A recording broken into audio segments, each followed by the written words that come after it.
Good evening, and welcome to another episode of Star Wars Miniatures. This time it's going to be an X-Wing battle. This time, or where we left off last time, Centaur fell, and the Skimmarder Squadron were trying to escape from the Star Destroyer. And we're going to edit that a little bit and say it was an Imperial Raider, which is the ship you see before you now. And, they were under attack from a rebel squadron, so this is going to be in continuation of that one. We're going to have part of the rebel strike force that was on the outskirts of the battle, and here's what's going on. Centaur Fel has finally made it to the edge outside of the ship. He's in his famed striped starfighter and TIE Interceptor. We have a squadron of TIE fighters that were able to make it out. And if you remember in the last episode, the Skimmarder Squadron did not survive, but I'm going to go ahead and give them one and just say that in another hangar bay, one of the members of the squadron survived. Or maybe it was wounded and didn't really die. So I was going to field in this game the entire Skimmarder Squadron, however, seemed a little wrong since I had them all die in the last episode. So anyway, that's for the Imperials. As for the map, we're playing an asteroid field because you know how Imperials like to fly through asteroids. Over here we have the Rebel Squadron.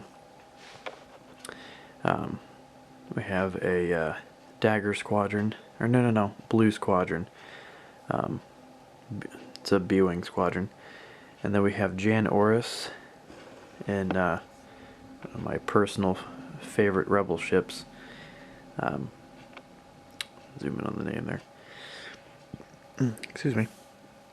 The Hawk 290, also known as the Moldy Crow, but I'm not using the title. So anyway, over under the pilot cards, here's Centaur Fel's setup. Standard defense build.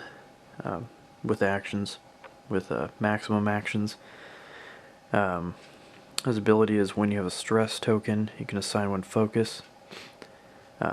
So to complement that, we have push the limit. You can receive a stress token to get an extra action. Royal Guard tie allows him to take 2 mods, so we took stealth device and auto thrusters to make him a little more defensive. The Skimmarder Squadron has a twin ion engine upgrade. That's going to allow slight turns to be green. And then we have 4 Academy pilots. Just assisting them, the basic line, nothing special. And then Blue Squadron, nothing special. I'm using a Dagger Squadron pilot. Just pretend he's a Blue Squadron. The plate's right on the ship, so I just didn't feel like getting another blue card out. I thought I had one, but it's whatever. And then Jan Orris is fielding blaster turret, which requires focus tokens to fire. We have Veteran Instincts and Kyle Katarn. Veteran Instincts is going to go ahead and boost her to a 10 pilot skill, which puts her ahead of Centaur Fel, who's a 9. So normally Centaur would have that pilot skill, but you know, advantage, but he's not going to have it. Kyle Katarn, I put him with Jan Orris because they're kind of a pair. You know, Kyle's the owner of the ship, Jan just pilots it more, it seems like. And yeah, they were kind of a unofficial couple in a way. But yeah, so the builds come to 100 for the Imperials, 99 for the Rebels. Rebels have initiative because of that. And yeah, it's going to be interesting. That's going to be huge for the Rebels since their 2s would match up with the Bomber 2. So looks like in every turn, Rebels will be shooting first. And since this is my first X-Wing game to record, here's my setup I got. I'm going to be using the newer damage deck that came with the newest Force Awakens starter. I'm I have the old starter, but I wanted to go with the newer one just because I don't use it a lot. There's my dice. So if you're unfamiliar with the X-Wing game, go ahead and check it out, and I might do a tutorial video as well. But anyway, let's get on to first phase. The end of the first round, and no combat. None of them were close enough. The Rebels didn't gun it as much as the Imperials did. The TIE fighters all went max speed 5. Well, all the ships on the Imperial side went max speed. TIE fighters barrel rolled to their right a little bit, our left. Skirmish Squadron went 4, barrel rolled to his right a little bit. Suntir went 5, barrel rolled and boosted to push the limit. Got a stress and a focus because of the stress. The Blue Squadron moved up 2, and Jay Norris moved over a slight 1 to the left to kind of get behind them, because her ability is a 1 friendly ship range 1 through 3 can use an additional attack dice if she receives a stress, if she has no stress already. So she was getting in position in case she would need to fire. Wasn't sure if there'd be any shooting, but there wasn't. So let's go to the next round. Before the first round of combat, I just wanted to go over something very interesting. I wanted to point out my interceptor flying. Now, this is going to sound kind of like gloating, but I'm really good at the interceptor. And the true marvel of flying this thing, if you look last turn, I left the templates out so I could show. He was right there at the end of that 4. He had a stress token. He did a 4 green maneuver, cleared the stress. Did a barrel roll on the front of his maneuver, or in the front of his template. Slightly forward to the right. Then did a boost to push the limit, and it put him over there. Now look how far that is. That's impressive. And through the asteroids. Put him in firing arc with his squadron there, kind of formed a kill box. And you got to compliment the beautiful flying of the TIE fighters. They look so beautiful when they're perfectly flown in formation. They all slided over. Got the Skirmish Squadron forming coming in to complete the kill box. Jan's kind of forming up behind her craft. She doesn't need to be aiming at him since she has a turret, blaster turret, so gets that 360-degree firing arc. And the Blue Squadron's forming up. She's going to give one of them a attack dice. And everyone on the board focused. End of the first combat round. And not looking good for the Imperials. I realized I didn't give any of the B-Wings any kind of recognition for which one's which, so I put MM and DD or OO, whatever that is, OO, on the back of that ship. Those ships. Didn't give the TIE fighters names because you don't generally name things you're about to kill, so the TIE fighters obviously took some heavy losses. They're pretty much fodder anyway. But yeah, Jay Norris made the critical mistake of forgetting that her blaster turret was only range 1 to 2, which was an oversight I didn't realize. So was not able to fire. Suntir was able to fire, wounded OO B-Wing.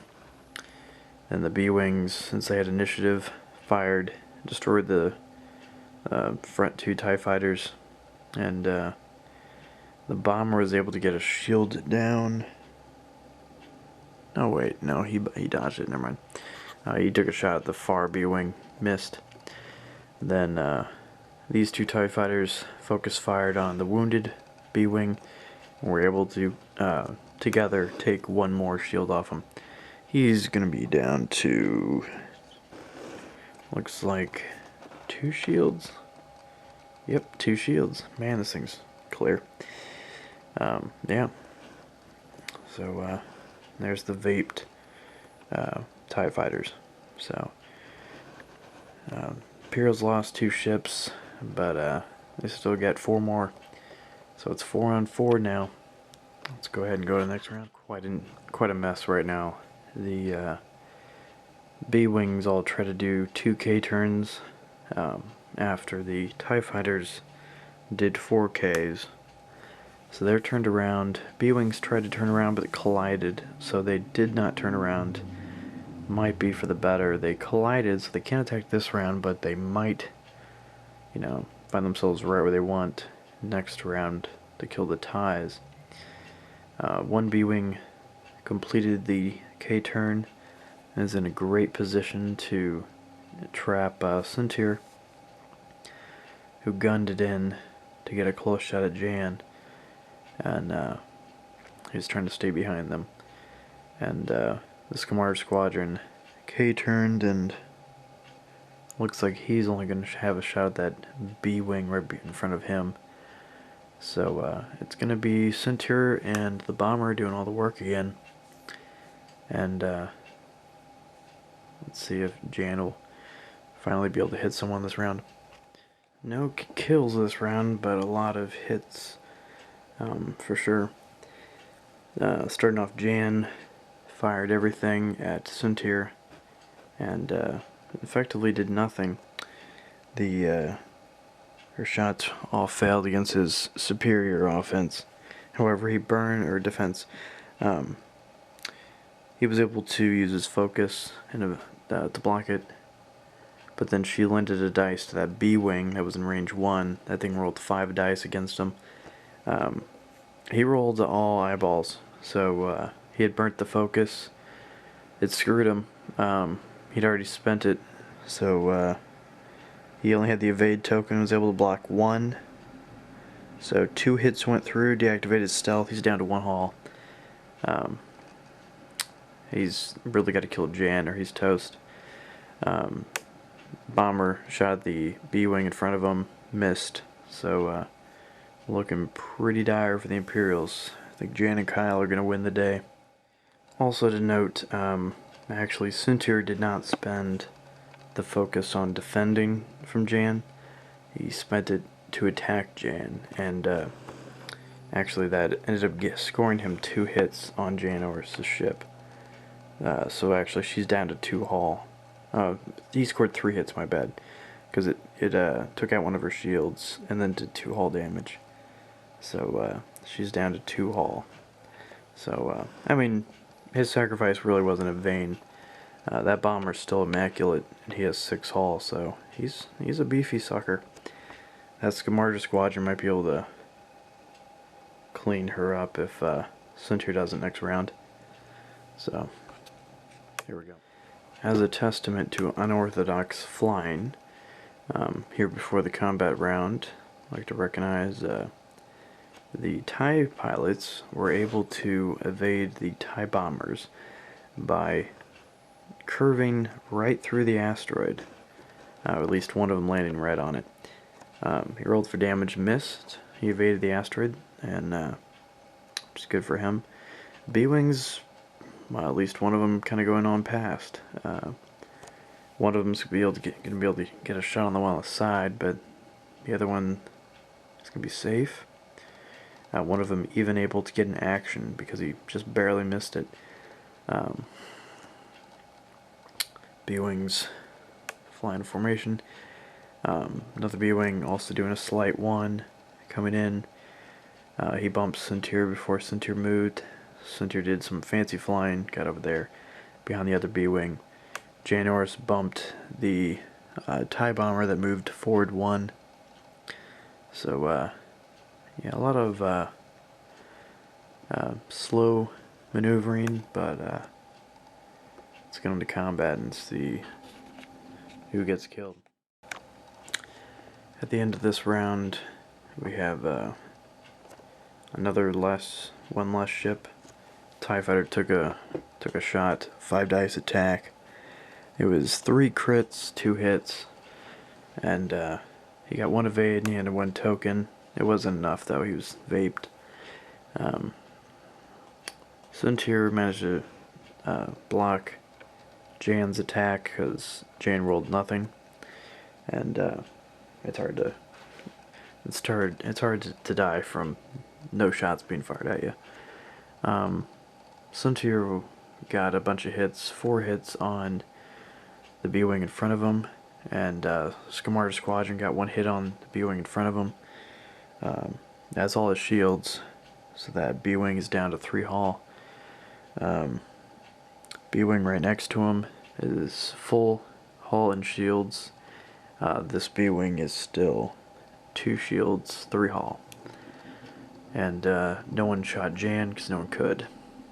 So now on to movement. Just as a little salute to the soon-to-be-dead, to those who are about to die. Suntir was in a bad spot right in front of that lead B-Wing, so he did a boost, a barrel roll, push the limit. He had to get out of there.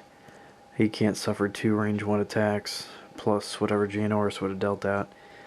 So he got out of dodge. B-Wings all K-turned 2. TIE Fighter took the B-Wings by surprise a little bit. They thought he was going to K, but he went hard. He's going to get a range 1 on that lead one. That'll be interesting. Looks like about a range 2 or something. Scamarder Squadron's going to get on that 2. That B-Wing might die. That'll be interesting. Jan Orris got full actions this time, didn't bump. Coming up strong with those focuses right behind the Scamarder. Scamarder might get some damage. Yeah, so let's see what happens. Much less damage than I thought, but there was death. The leading off, all the ships fired at the bomber, and miraculously he only got hit once. Only 1 hit. However, that 1 hit was a direct hit. Critical damage, direct hit, 2 damage. So he's down to 4 hull. Impressive rolling by the bomber, though. Everyone else rolled good against him. He just made exceptional use of his 2 evade dice. Very impressive. He burnt the focus to do so, but still very impressive. The focus could have helped him on the attack against the B-Wing when he returned fire for range 1, but it didn't matter. The TIE Fighter had a range 1 attack on him. Rolled all crits, and the B-Wing had no focus and rolled an eyeball. So that eyeball didn't save him. He died. And I think that was the only damage dealt. Everyone else kind of botched their attacks. Cinder couldn't do anything. So anyway, it's a pretty close game. 3-on-3 now. So pretty. Another round of interesting maneuvers. B-Wing ran into the TIE Fighter at the top. TIE Bomber did a 3 hard and then barrel rolled over, and to place himself just perfectly as close as he could get without touching to that B-Wing, and it was beautiful. Barely fit. And then Suntir came in hard 2 over there by the asteroid, barrel rolled and boost right at this B-Wing, toe to toe. They're going to try to kill that thing this round. Yeah, Jan Orris kind of coming over. Jan Orris is probably going to have to work on the TIE Fighter or the bomber, since Suntir at that range is probably... Well, I guess it's not 3, so I don't know. I'll have to see which one Jan fires at. But Jan might fire at the TIE and then grant the extra dice to the B-Wing behind Suntir, or the one in front of Suntir, to try to kill him. So try to do it that way. Anyway, we'll see what happens. Some major changes this game, or this round. First off, Jan tried to fire at the TIE Fighter because the TIE Fighter was an imminent threat. You know, range 1 attack on her. She was afraid her and Kyle were gonna get shot. So shot at the TIE. Didn't get anything. TIE evaded everything. Centaur fired range 1 on the B-wing. Took off 2 shields in a hull. B-wings fired back. That one fired back with at range 1 with an extra dice from Jan. Just obliterated. Centaur fell. Ironically, if Centaur had not spent the focus in his attack, he would have lived. But, you know, hindsight is 20/20. So he died. The other B-wing went on to shoot at the TIE bomber. He managed to score another direct hit on the bomber. Not a good choice of damage deck. Now I think about it. There's so many direct hits in this deck. The new one. So anyway, kind of a bad thing for the Imperials that I use this deck. Anyway, so direct hit there. He's down. He took a hit and a direct hit, so he is down to 1 hull. Bomber returned fire on the other B-wing. That B-wing receiving only 1 damage. He is down now down to 1 hull. The TIE fighter shot at Jan Orris and scored a critical, getting a structural damage crit.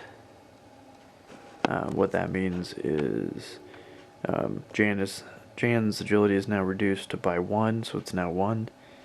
Jan can use an action to try to get rid of it, though, which might happen since every ship is needed now. Jan is now down to 1 hull as well. So a lot of ships down to 1 hull. The bomber, one of the B-wings, and Jan all down to 1 hull.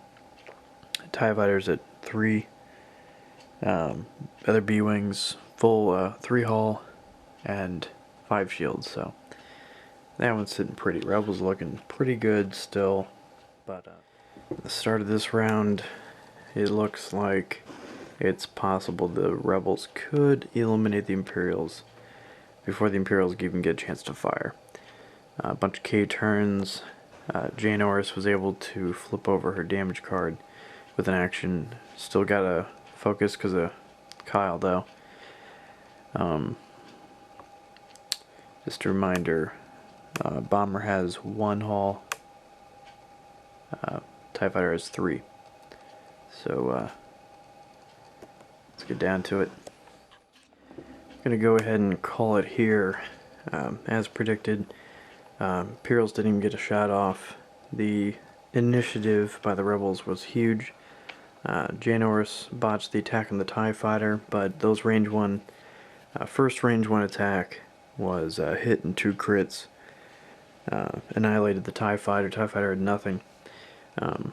Next, B-wing fired on the bomber, and as you can see out there, 3 dice, a hit and a crit, and the bomber rolled for range 3, nothing, had no tokens. Oh, I forgot to put a stress on him. He was stressed, so he didn't get action. So I just left him out there and go ahead and remove them real fast. That's the battle. That's the game. Rebels were able to clear out, even though Centaur got out of the ship last time. I guess those rebels on the that board of that ship didn't. A surprise ending, ladies and gentlemen. My battery cut out on me, but what I was saying was at least those rebels on the ship didn't die in vain. Well, when I was changing my battery, I noticed something that I forgot, and that is that the bomber, however, even though it didn't have initiative, it was the same pilot skill as the bomber, as the B-wings. So, if it's destroyed by a ship that has the same pilot skill as it, it still is not destroyed until it is able to return fire. So, the bomber was able to return fire. It rolled 1 hit and a focus, didn't have a focus. B-Wing rolled 2 blanks. That was the wounded B-Wing, ladies and gentlemen. That was the one that had 1 hull left.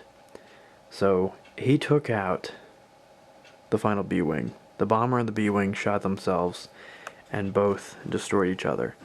So this is the actual end. Janor survives with 1 hull, and this 1 B-Wing survives immaculately with no damage.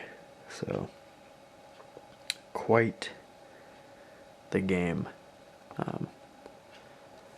Quite an interesting game. Totally forgot about that, but yeah.